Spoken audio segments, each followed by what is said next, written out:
Hugh Jackman. Putchie. Hello, Putchie. Putchie's the first person in. Hi, guys. How you going? Episode number 44. My God, look, it's already winding up. Hi. My name's ChristianLangeder, and I'm an equine soft tissue therapist. I specialise in treating muscular issues in performance horses.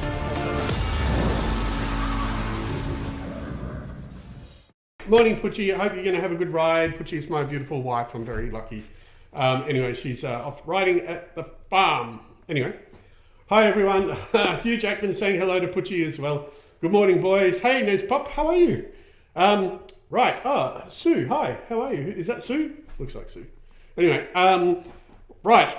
Episode 44. Right. So, hi, I'm Christian Langeder. I'm an equine soft tissue therapist, and this is your opportunity for the next half hour to have a chat with me and ask any questions if you're seeing videos, etc. Ask any questions about the videos, or if you have a problem with your horse, ask anything about that. Hey, Donna, how are you going? Hope you had a good week.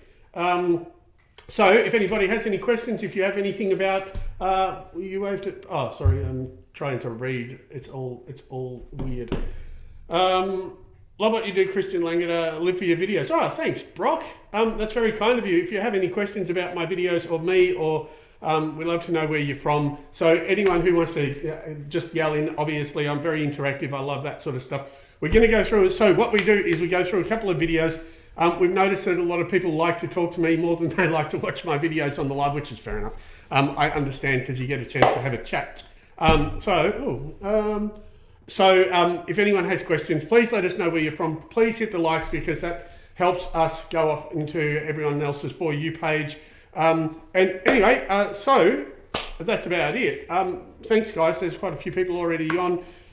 Right, this week, little Jess Durtell has come back from the UK. So I went to Future Farms, treated their horse. She won a bunch of awards at the Industry Awards Night, which was really cool. I treated a bunch of horses for my son-in-law Jackson, which is where Putchie is riding. Greg Urell, we did a bunch of racehorses. Same Urell, Kylie, and Scott Ewan. Scott Ewan has got a really amazing trotter. I have a question. Do you ever bet on horses? All right, I'll get to that. I'll just go through my diary quickly. Scott Ewan's got an amazing couple of trotters. So we were there at Cranbourne.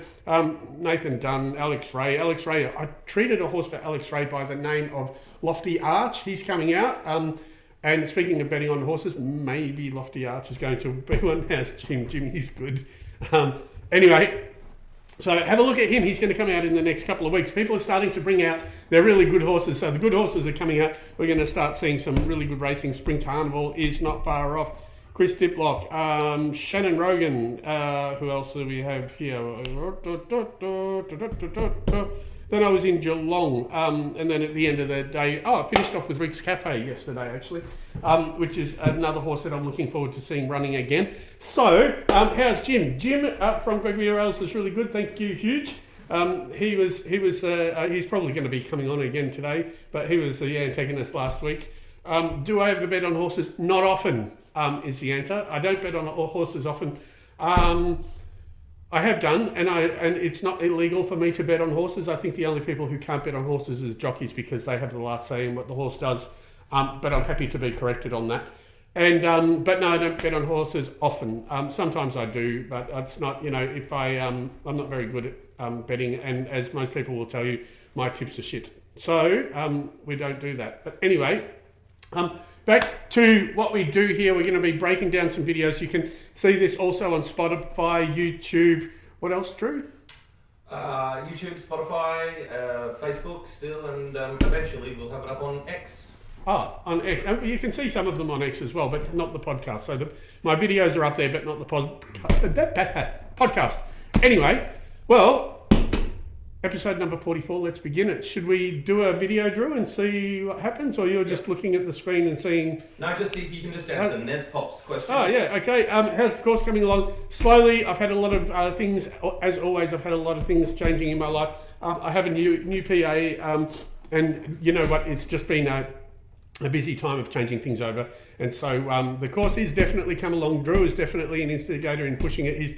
He's handing me all this content that I just need to touch up, and I have just had a lot going on for the last few weeks, so it's been slower. But the idea of the course, the course that I'm writing, is to teach people how I treat.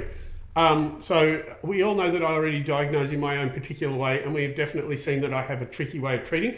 So what I'm doing is I'm writing a course teaching people exactly how I treat. So with the combined learn how to check your horse and then be able to treat it and check it afterwards, that's the idea. So everyone can fix their own horses. It will be a lot more like a therapist thing. I'm looking into seeing how we go about making it a certificate course, so people can get a certificate of competency afterwards. So the idea is you can be able to treat like me, and I have been able to teach people how to treat like me. So, yeah. That's definitely not you, is it? The last comment from Mike Hunt, Itchy9? No. Okay. Brock Jacobs. Brock. Can you shout out to my friend Adam Porowski? He's absolutely loves. Yeah, what is Adam Porowski? What does Adam Porowski do, Brock? I can definitely shout him out. Hello, Adam. This is you're the first person that I've had to shout people out to. So that's the first time I've done that. It's actually kind of cool. And I have a funny one. My wife went to the butcher's the other day and she got pulled up for being my wife, and like how lucky she was. Anyway, by all the butchers. They're fans too. So hi, Adam Paradowski. Paradowski. Excuse me for misspelling that. Hi, mate. How you going? Any tips for today? No, I really haven't had much of a chance. But we got like brutal wind here. I don't know, Mike. We got brutal wind here. Anyway, we got brutal wind here. I don't know if the racing's going to go ahead or if it's going to get pulled up. So we've got like a lot of amazing windboardings, and Putchie and I have got a massive tree down in our yard, a big gum tree. So no tips today. I haven't had a chance to watch. I'm on the list. Nez, you're on the list for the course? Absolutely. I'd love to see you. I will definitely let everyone know when it's done. But in the meantime, if people are after learning how to check your horse like I do, go to my website, which is LangederEquine.com, and learn how to check your horse. It's really easy. I've made it as easy as possible. All right, Donna, do you feel the muscle release? Yes, I feel the muscle and the nerve release, the muscle nerve and the fascia. I can feel everything that's going on. Drew's writing something on the bottom of the screen. I do, Donna. Do you work with, Stu, do you work with barrel horses? What is the main issue you see when you treat barrel horses? Hey, Stu, I don't do barrel horses, but I've done cutting horses quite a bit, and it's usually pelvic stuff, pelvis and hamstrings. So inner pelvic stuff and hamstrings, like the hamstrings right inside under the tail, like the big bulgy one, not on the outside. And the reason is from the spinning, it's much the same as in polo. The reason is the quick turning and just the down low acceleration. So that's the most common ones. Oddly enough, not so much in the neck, but definitely all in the hamstrings, and not so much the bum, more the pelvis. Whereabouts are you from, Christian? Hey, Brock, I am from Melbourne, Australia. So Melbourne, Australia, we're in the southern part of Australia, below Sydney. And so, guys, please, I'm reading. No, you don't read your own. Do I know? No, I want to read what you write because I don't know what you're writing. See? Right. Don't you worry about that. 10 minutes, let's do a video. Time for one of your favourite issues. Mine. It's never the pole. Mine. Okay. Right? Yep. Cool. Well, hi. Where was Fuzzy again? He's so cute. I had to do another one. So everyone knows that I always say that it's not the pole. If people say that they got a pole issue in their horse, it's not the pole. Anyway, so here are a couple of things that it might be. It's almost certainly one of these three. Sorry about the wind. It's a windy day here, but one of the places is going to be C2, which is here, which I've already treated on Fuzzy. The second one is the hyoid, which is the bone at the back of your tongue. You get that, or you treat that, or check it from under here. Don't be one of those people that pull the tongues, all right? If you want to treat the hyoid, just treat between the throat and the jaw up under here. Now, the last one that could be the pole when it's not the pole is TMJ, which is right here. So it's called temporomandibular joint. So that's this jaw here, and the muscles fan through here. And sometimes you will find, I'm going to try to work out how to do this.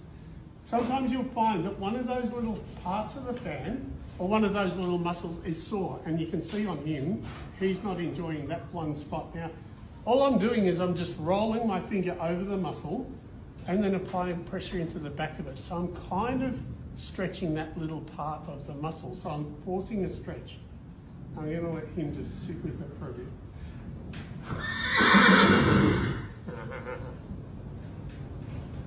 Stables. Anyway, so I'm just gonna, so in yours, if you check and they're sensitive through here, like I said, it fans through here, just roll through these little muscles, be mindful, even check it on yourself first, because it can really hurt. So roll through it, just be really kind, rest your finger into the back of it, stretch it, and then you'll see that it's a lot looser, all right? So that's a TMJ, or temporomandibular joint. That's fuzzy, anyway, thanks.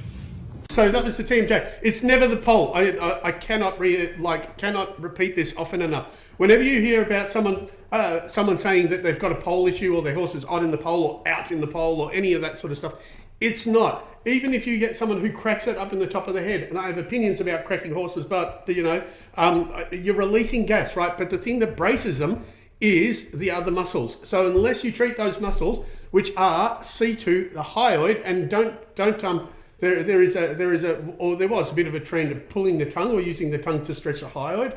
It's just as easy just to go underneath the jaw and massage the actual muscles that are sore rather than to try to pull the tongue from side to side and hold it or whatever, or hold the tongue out and have the horse kind of pull it back.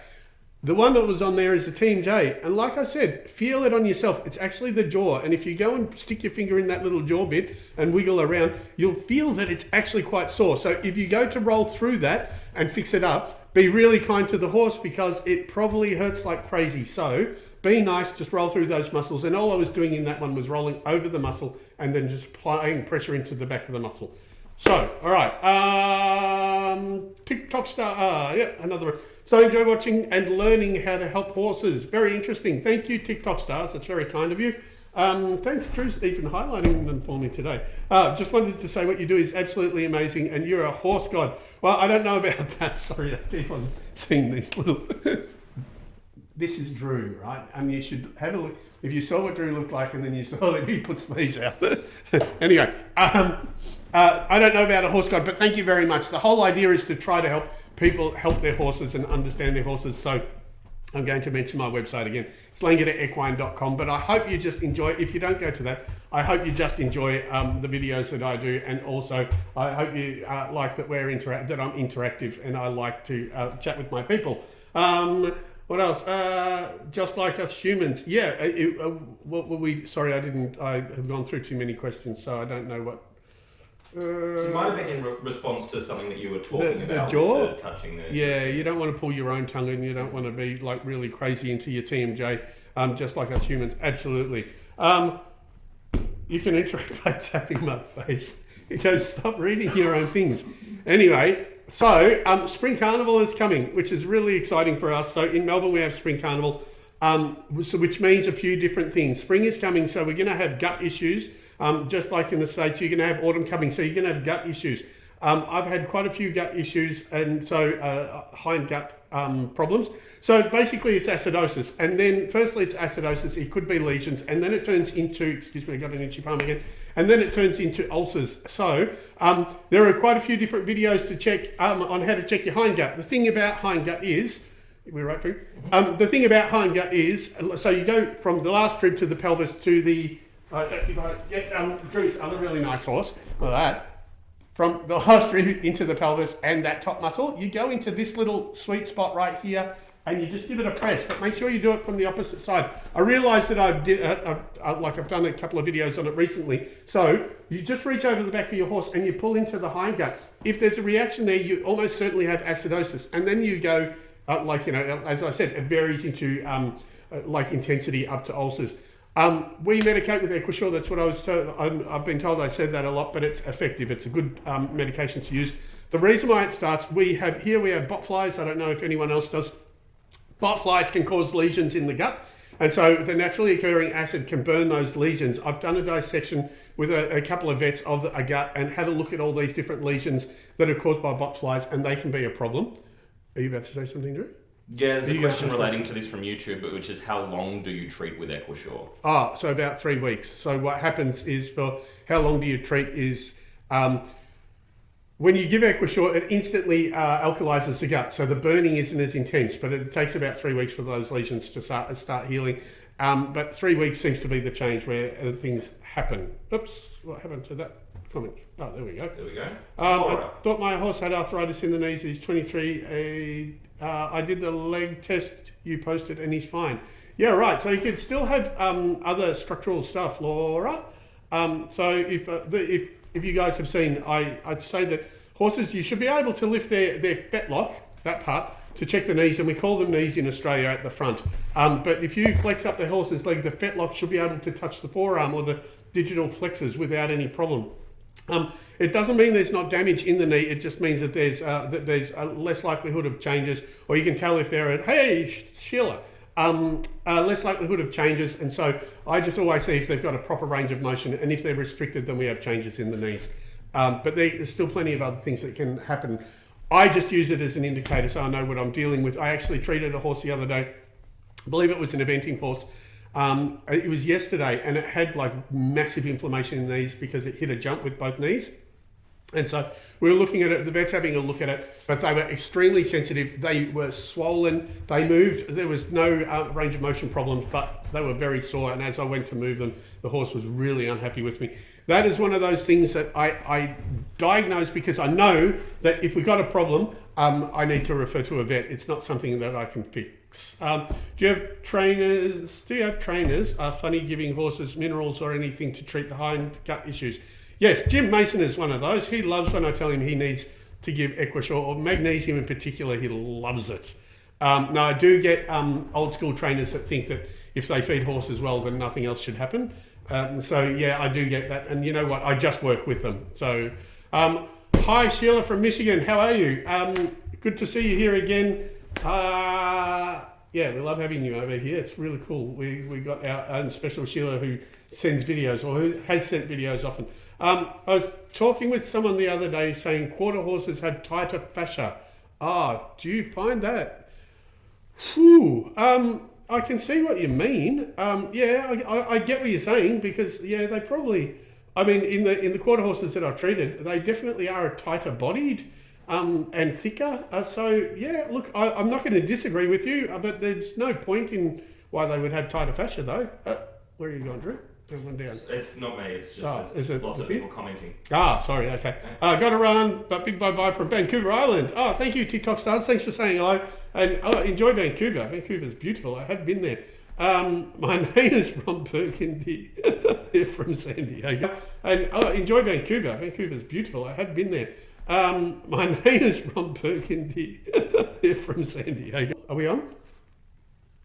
Yeah. Sorry. The wind here has dropped us out. All right. Yep. The vet told me X-ray. They've never swallowed. Yeah. Look, I mean, we do a lot of things like pentazan just in case and X-ray just in case. But that's why I try to show people how to check their horses, so you don't go wasting your money on things that you don't need. You can actually check your own horse. Lap of 8, Jenna? Where are you? Sorry. Lap one up there. Lap of 8, Jenna. Lap of 8, Jenna? Yeah, well, that's that's Sheila. Yep. I've had a mare on Equisure for a CPL for months. I will send a video of her reaction at the hip. Oh yeah, that'd be cool. Yeah, do that. Nespop, good. What? At okay. Nespop. That's TikTok stars talking to Nespop. Oh, cool. Yeah. Not bad TikTok Sorry, stars. Donna, we just had we've got terrible weather here, and it's affecting the internet. Yeah, we got horrible windy weather, and it's affecting the internet. So we're having all sorts of problems. Apparently, we're dropping in and out as well. So we'll just press on. We've got about 9 minutes to go. So. Are you going for the next one, Drew? Yeah, when you're right. I'm right. I'm ready. Would Equisure work for odd bowel movements? You know what? I'm going to plug another thing here in Australia. Would it work for odd bowel movements? He's fine when ridden, but loose when in the field. That's just the grass. That's fine. But the thing is, Laura, if you actually have a problem, there are a few things. There's a product that I use, and we also use it at Werribee Zoo. Not that I'm allowed to say that, but they're trialing it, which is Be Complete. It's a green banana powder. The green banana powder is good for the mucosal lining as well as like the minerals and as a probiotic, etc. It's excellent. What I'm often fascinated with old worldy remedies, and the old farm guys and the old race trainers would find their horse with the best poo and mix it into the horse's food that has dodgy poo, so it would introduce good bacteria into the new horse. So you can do that as well. We've done that. Koalas actually do that here in Australia. The mother koala mixes her poo with the milk and feeds it to her baby, and they call it pap. And so the koalas actually give the baby their good bacteria. So you could try eating poo. They do that medically for humans in some like really bad transplants. Yeah, and there you go. They either do it like, as a suppository or orally in capsules. Mm-hmm. There you go. So eat more poo. Okay. Hi, we're at Piper's Creek. This is Jackson Stern's place. This is Fuzzy. He's riding him at the moment. One of the hamstring comes in 3 parts, right? So there's the inner hamstring, which is usually jumpers. This semi-tendinosus, which you kind of hear, that's never sore, so you can forget that I even mentioned that. But the one that's interesting here, and this is a real dressage, and also if racehorses are sitting properly and going from the rear, is this soreness right here. Usually there's a bit of a poverty line, but for well-fed horses there's not. Usually thoroughbreds have it. So anyway, so if you want to check, all you do is just run your fingers along that poverty line. It's this side with the actual, it's biceps femoris, this is the muscle. So I'm going to treat it my own little way. Now, I don't know if you can see in this video, but down here there's a little teardrop muscle, and often if you have stifle issues, that is just a continuation of this big muscle here. So we're just getting rid of this so Fuzzy here can actually work properly. So that's the difference. So all that means is that he's been sitting and working properly. So before and after, go check your own horse. Thank you.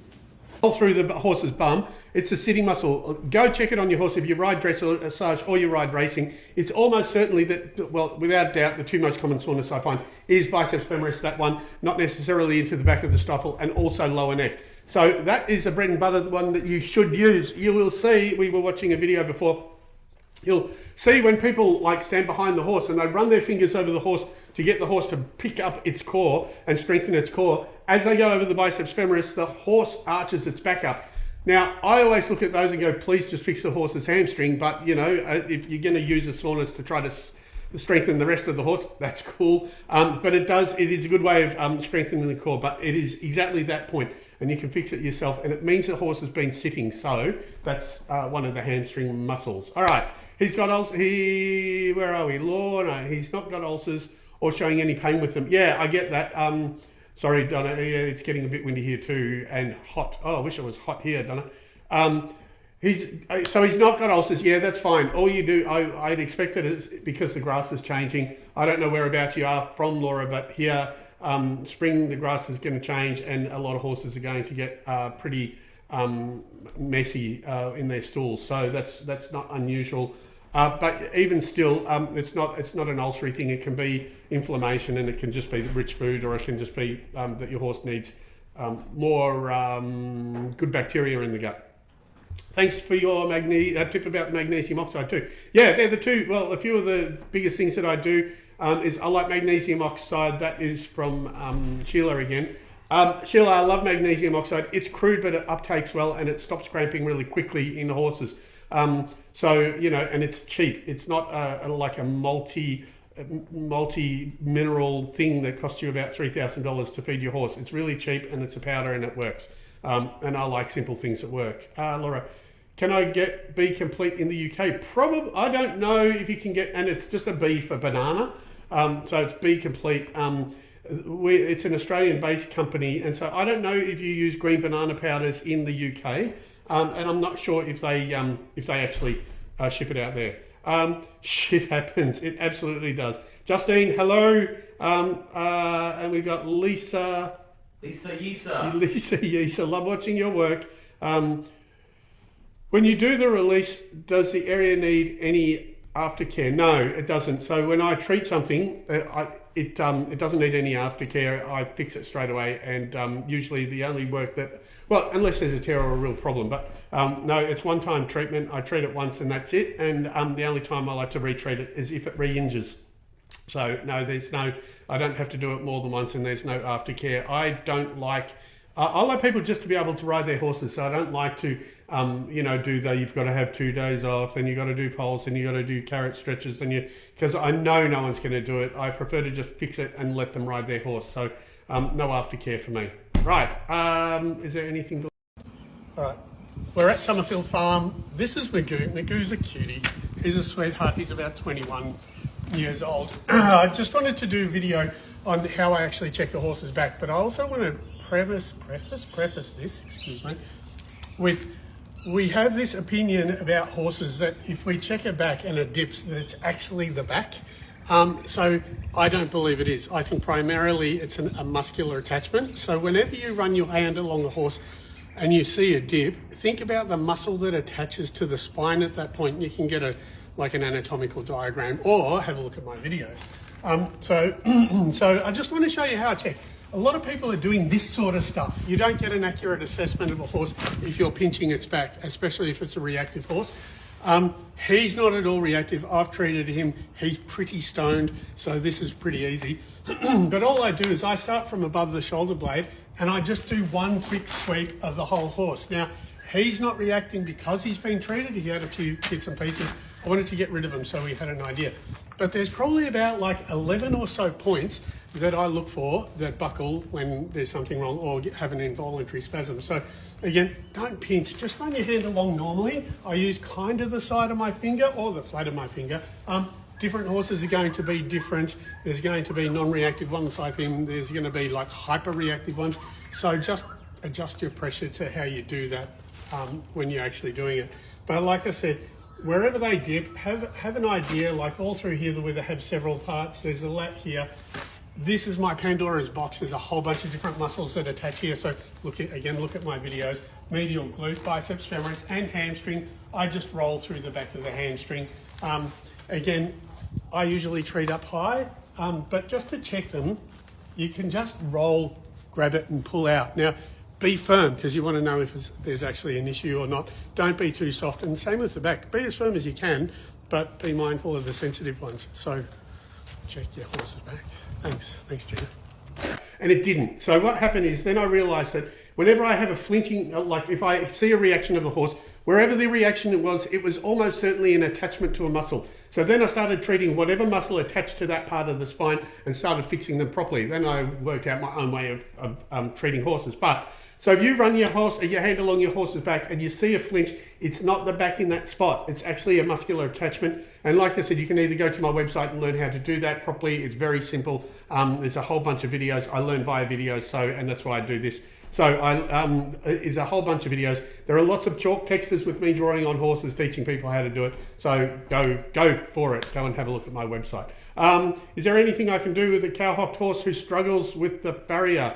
Make sure that the pelvis and the hamstrings are treated, or make sure that they're soft, because that's always weird. And make sure that the farrier is really mindful of the angles that he pulls the horse in. Who's that? I can't see that. No, the one above. Justine, how are we all? How are we all, Drew? I'm super. Drew's super.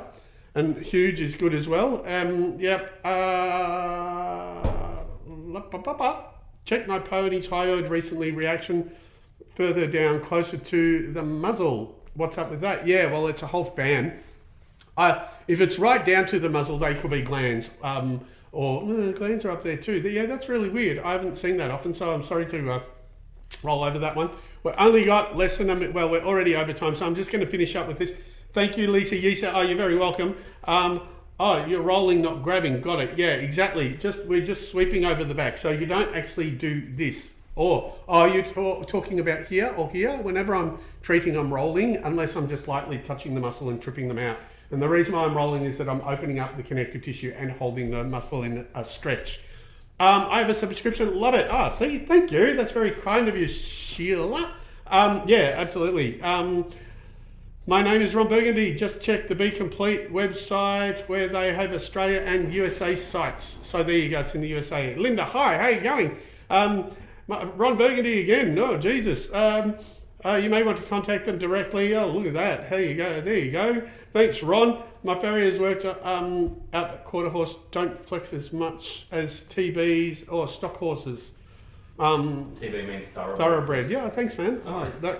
Thanks, Drew. TB or stock horses. So he does mine. So he does mine low. Yeah. Okay. There you go. Yeah. Exactly. So just do them. You're just going to have to change up a little bit how you do it. We'll definitely go to check out the website. I never knew you had that. I know I should talk about it more on my in my videos. Thank you, Sue. Love your work. Thank you very much. Checking the hind legs. Hind end. Right. Checking the hind end. Yeah. Yes. Yeah. I roll through. So when I just go across fibre, I go across the muscle. So when I'm checking the hamstrings and the biceps femoris, I definitely roll through them just to see which one of those bands are sore. So yeah, I'm not grabbing. I'm rolling it. Yes. Anyway, the farrier doesn't do her low. She's a gypsy cob. Oh yeah. Okay. Gypsy cob, Drew. Yes. Yeah. Good. I say You knew JC. that. So. Yeah. Yeah. Well, you GC. GC. Yeah, you would. Yeah, you would. I was thinking of my Lord and Saviour, Jesus Christ. She's a gypsy cob, so her legs still tend to shake. Yeah, I mean, I've seen people do like big horses just on blocks of wood and just put the toe over, and so you got to do what you got to do when they get old and they get a little bit rickety. Anyway, that is episode 44. I think we're about done, guys. Thank you so much. I'm sorry about the wind. I hope it was okay. I hope you could mostly hear from me. I'd like to thank you all for watching, and thanks for all the questions. And a few of the regulars like Sheila and Donna and Nespop, and thank you everybody. It's I really appreciate it. Please go and follow Christian on YouTube and Spotify, where the full episodes edited will be put up each week. Thanks, Eden. Thanks, Lever. Yes, I'm glad the videos help. That's the whole point. I love it. But thank you guys, and we will see you next week. Hopefully the wind will have died down. It'll be much easier next week. Thanks again, and we'll see you all soon. Yep. Thank y'all. Thanks, Drew. Thank you. What a guy. What a guy.